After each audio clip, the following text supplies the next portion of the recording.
नेमकं तहसील कार्यालयामध्ये जे आवारामध्ये प्रकरण झालेलं आहे त्यामध्ये जे तर आपण जे तर पत्रकारांनाही बोललेलं आहे, तर नेमकं प्रकरण काय आहे सविस्तर आपण माहिती द्यावी. तहसील कार्यालयामध्ये झालेलं प्रकरण आहे मला नंतर सोशल मीडियाच्या माध्यमातून कळालं. त्या ज्या आमच्या महिला भगिनी आहेत त्यांनी जेव्हा माझ्यावर आरोप केला तेव्हा मला हे प्रकरण कळलेलं आहे, माहिती भेटलेली आहे सोशल मीडियाच्या माध्यमातून. मला त्या प्रकरणाचं काही नॉलेज नव्हतं. तेव्हा त्यांनी त्या महिलांनी माझं नाव घेऊन सरपंच म्हणून, सरपंच कामखेड्याचा सरपंच बिलाल हा पण येतो आणि विजयराजेंचं नाव घेऊन, तर तेव्हा त्यावेळेस मला हे प्रकरण सगळं कळालं.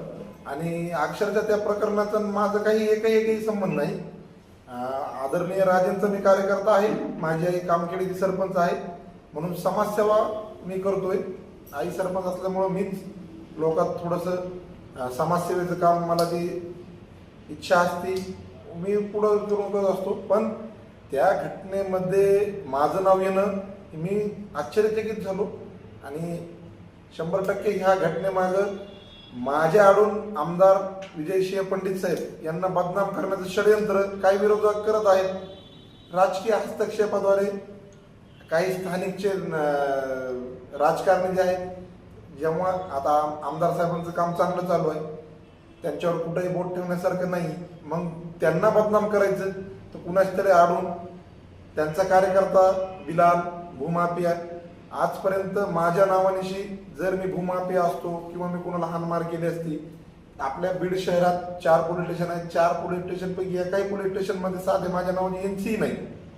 म्हणून एक सर्वसामान्य कुटुंबातला तरुण आज पुढे जातोय, कुठंतरी समाजसेवेच्या माध्यमातून आम्ही पुढे येतोय, समाजसेवा करतोय. तर ही गोष्ट कोणत्या ना कोणत्या राजकीय विरोधकांना खूपच असती आणि ती खूपती ते याच्यातनं दिसून येत आहे. आणि त्या आधारे माझ्या आडून मला बदनाम करून विजयसिंह पंडित साहेबांना बदनाम करण्याचं षडयंत्र यामागे आम्हाला दिसून येत आहे. तर ह्याच्यानंतर आपली भूमिका काय राहणार आहे?